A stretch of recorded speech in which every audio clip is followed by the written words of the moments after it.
Chaque semaine, Cavale Mag va à la rencontre d'un ou d'une passionnée de chevaux. Dans ce nouveau numéro, nous découvrons Julie, 17 ans, cavalière depuis 12 ans, pour la suivre toute une journée dans son poney club. Alors moi je me définis comme clairement atypique puisque j'ai une mentalité complètement différente de tous les cavaliers de mon club et puis même des autres clubs que je connais, donc atypique. Comment ça? Eh bien moi, contrairement à beaucoup de gens, je préfère privilégier le bien-être de mon cheval plutôt que galoper plein balle dans les champs, plutôt que de vouloir sauter un mètre tous les jours. Enfin voilà, des choses évidentes pour certaines personnes mais qui visiblement ne le sont pas pour tout le monde. Ouais, vous êtes branché éthologie quoi. Oui, je suis branchée éthologie, mais tout le monde devrait être branché éthologie. Et du coup vous pratiquez l'éthologie, c'est ça? Non mais déjà si vous commencez comme ça va pas le faire. On ne pratique pas l'éthologie, du moins pas comme tout le monde le dit. Genre avant d'utiliser un mot, faut connaître la définition. L'éthologie c'est l'étude du comportement des animaux dont les chevaux, c'est pas le travail à pied. Quand on travaille à pied on fait pas de l'éthologie, sauf quand on est éthologue et qu'on fait des études justement. Donc avant d'utiliser un mot, faudrait peut-être savoir ce que ça veut dire.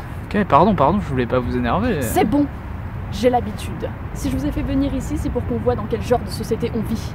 Nous suivons donc Julie dans les écuries. Mais la jeune femme ne semble pas bien supporter la visite. Ça va? Non, ça va pas. Je suis entourée de chevaux qui sont en boxe. Non, ça va pas du tout. Ça, les entraînements, non, je peux plus, il faut que je sorte. Qu'est-ce qui se passe? Il se passe que j'en ai plus qu'assez de voir des chevaux s'ouvrir comme ça. C'est pas normal, en 2017, qu'il y ait encore des éperons, des morts, des élastiques, ça devrait être interdit. Mais si on leur met, c'est qu'ils en ont sans doute besoin, non? Un cheval travaillé correctement n'a pas besoin de ce genre d'instrument de torture. Très bien, excusez-moi. C'est à cause de gens comme vous que les chevaux vivent encore dans des boxes. C'est à cause des gens comme vous que les chevaux ont encore des fers. Vous savez quoi, ça me donne envie de tout faire sauter. Les propos de Julie deviennent graves. Nous décidons de couper notre caméra quelques instants pour la calmer.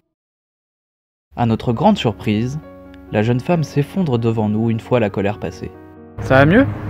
Non mais en soi moi je veux juste faire changer les mentalités, enfin je fais rien de mal, c'est juste que je trouve ça fou qu'un animal comme le cheval soit confiné dans un endroit aussi petit qu'un box et qu'il soit coupé de ses congénères alors que c'est des animaux qui devraient vivre en liberté, enfin qui devraient marcher comme ça librement et avec les autres chevaux. Quoi. Et c'est pas en étant agressif que ça va changer les choses, vous voulez pas en parler calmement avec le directeur? Je peux pas, j'ai pas le droit de l'approcher à moins de 200 mètres. Comment ça? Non mais d'abord il néglige la cavalerie, son confort, le bien-être et tout, et puis maintenant on n'a plus le droit de s'exprimer, goodbye la liberté d'expression dans les centres équestres, enfin bravo, mais que fait la FFE quoi. Mais vous avez des problèmes avec la justice? Non mais en soi c'est rien, c'est pas grave. Bah racontez-nous. Non mais c'est rien. Vous voulez pas nous dire? Non, ça vous regarde pas. Julie refuse de s'expliquer, l'équipe de Cavale Mag décide donc d'enquêter de son côté. Nous découvrons ainsi que la cavalière est poursuivie pour avoir lâché plusieurs chevaux du centre équestre dans la forêt voisine, à 2 reprises, saboté plusieurs boxes et pourchassé le directeur du poney club avec une martingale enflammée. Une semaine plus tard, nous retrouvons Julie, plus déterminée que jamais à faire entendre sa voix. J'ai lancé un grand appel sur tous les réseaux sociaux, sur les forums, etc. Donc là, le directeur, il pourra plus m'ignorer, enfin, ne pourra plus nous ignorer, nous, tous les amoureux des chevaux, les vrais amoureux des chevaux. Donc voilà, là, j'attends tout le monde, il devrait pas tarder à arriver. Mais les minutes passent, puis les heures, et personne ne rejoint Julie pour le rassemblement qu'elle espérait. À 16h, soit 3 heures après l'heure fixée du rendez-vous, celle-ci se résigne.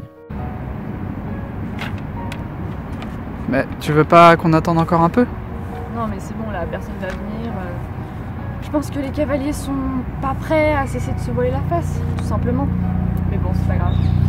Je continuerai de me battre et parce que pour moi c'est important, je veux que les chevaux soient vus comme des amis et non comme des esclaves et donc voilà.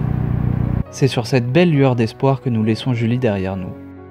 Nous l'avons vue passer par beaucoup d'humeur, côtoyer son côté le plus sombre, mais nous retenons surtout la passion qui anime la jeune femme.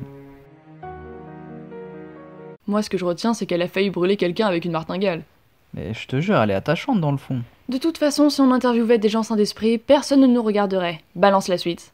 Dans le prochain numéro de Cavale Mag, découvrez le quotidien d'Anna, cavalière stressée pour tout. Je suis en retard, c'est bon, c'est fini. Mais vous êtes pas en retard, vous avez 1 heure d'avance hein. J'ai du retard sur l'avance. Et surtout pour rien. Mais j'ai pas ma brosse préférée. Si j'ai pas ma brosse préférée, à chaque fois que je brosse pas mon poney avec ma brosse préférée, je tombe. Là c'est mort, c'est fini, c'est déjà que ce poney je le déteste, alors là c'est sûr je vais tomber, j'en ai marre, j'abandonne tout. À suivre dans Cavale Mag.